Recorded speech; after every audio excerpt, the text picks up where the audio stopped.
Hello, I'm Deanna Davis, and I am the REC1 Clia coordinator for the Certificate of Waiver Umbrella Program.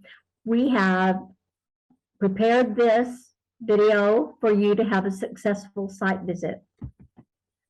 So what we're going to cover today includes what we're going to be looking for during site visits, forms, documents, and evidence. We'll give advice for meeting requirements and other information and resources for schools who are conducting on-site testing. The first thing on our checklist is Section A, Laboratory Cleanliness and Organization. We want to make sure that the lab and lab equipment are clean and organized. This is kind of a no-brainer. It needs to be neat, orderly, dusted, mopped, etc. We will check to make sure that the lab hard service disinfectant log has been kept current, and it will have to have a entry for every day except for weekends and holidays, and you will just fill out the lab location and all the information that is asked for there.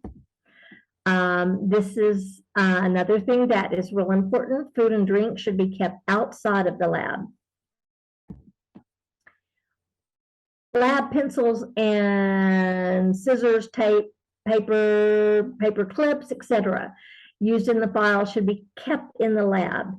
And I recommend that you label them. You can use those excessive return address labels you get, or like blue stickers, anything that would identify your equipment different from the other random pencils that may walk in. And this is to try to keep other things from coming in and yours from going out. It will protect your lab in a lot of ways, and especially keep the germs from coming in. Section B on the checklist is administration duties. We have sent you the SOP, which is the current lab standard operating procedure manual. It needs to be put in a folder or a binder, and it needs to be labeled appropriately and accessible when we come, so we can see that it is at your fingertips. This one says all supplies, vacuumators, syringes, etc. We don't suspect that you will be using the syringes and vacuumators with the COVID test or the test that we're doing under this program. So this probably doesn't pertain to you. We have sent you a Clia Certificate of Waiver acknowledgement of the SOP, and so you will need to print it out, sign it, and scan it, and email it back to us so that we can see that you do have it in your possession, and probably put that Certificate of Waiver acknowledgement in the front of your SOP. Mr. Bowman with our program will be sending you the REC1 Clia Certificate of Waiver and a letter from REC1. This needs to be posted in your lab. Current versions of logs and forms in use, and that has been sent to you via email in a file called Clia Site Forms Combined. We just put them all in one file so that you can find what you need in that file. If you don't have it, let me know and I will get it to you. The next thing is authorized testing personnel summary. So your laboratory would be the name of your school.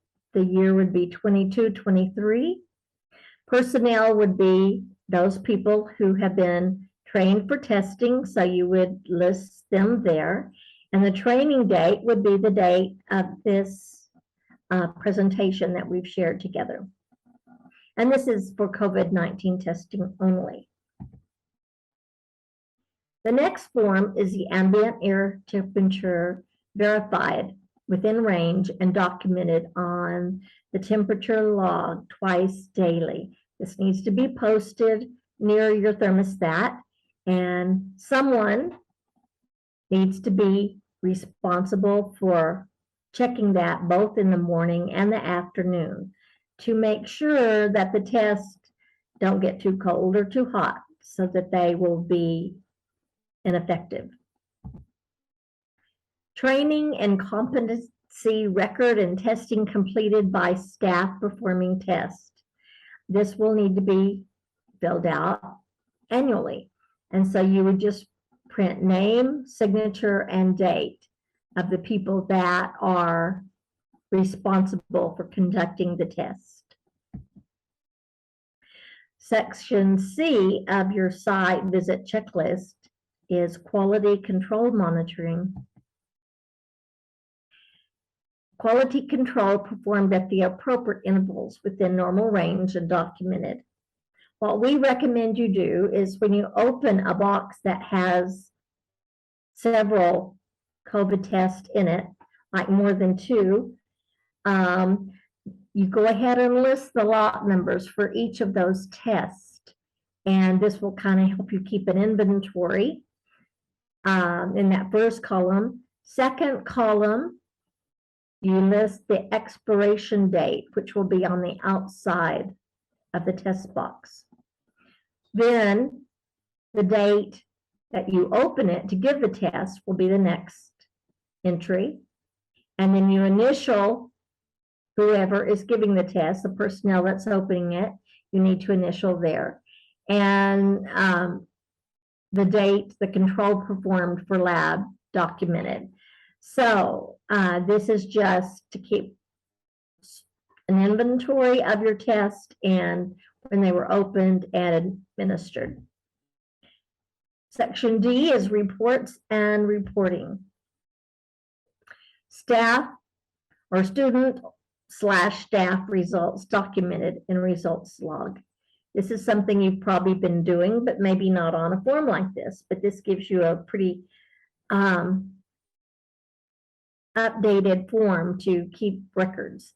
So if Joe Blow student comes in and you put his name in the first column, his address in the second column, date of birth, telephone, sex, ethnicity, and then in the column that says test, you can take that, white it out or mark through it and put the name of your test, like a Flowflex or whatever you have.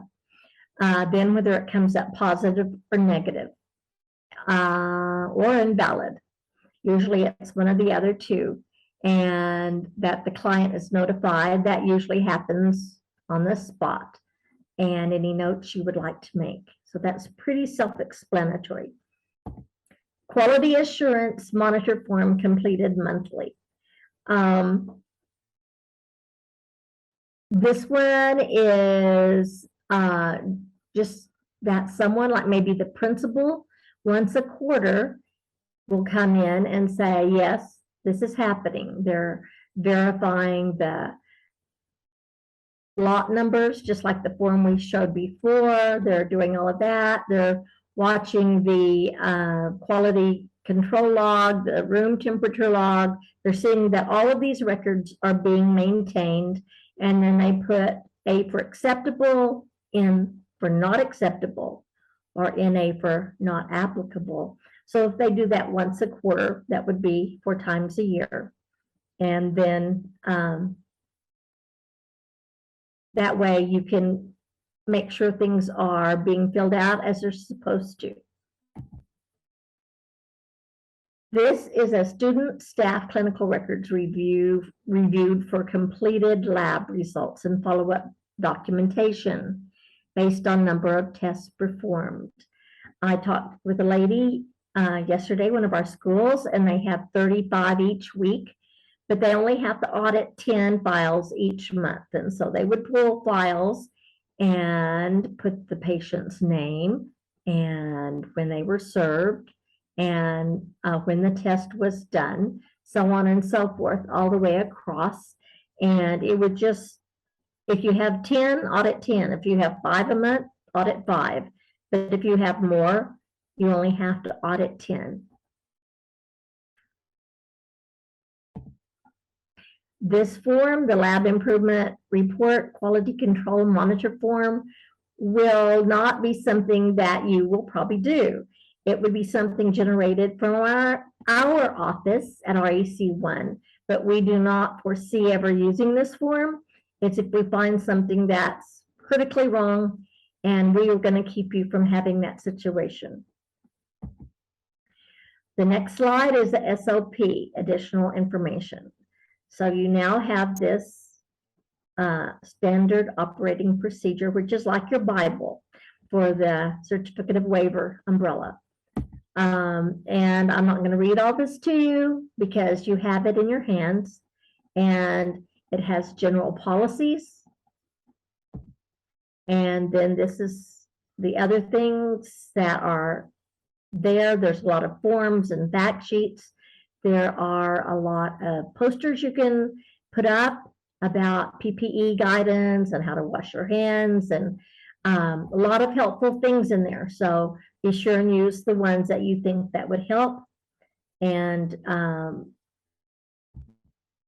that's what that is for. This is a list of all the COVID-19 producers of COVID-19 antigen tests. And so at this point, we will pick one of these and go through it. And I'm not going to do it at this point. At the bottom, though, there is a simple report that is required for you to report positive COVID-19 test. And that's a federal thing. And so there are the places that you have all of your different COVID-19 tests. And there's a video on each one of them about how to properly administer the COVID-19 test. This slide shows the New Mexico School Health Advocates, who are there for you to answer any health questions you might have.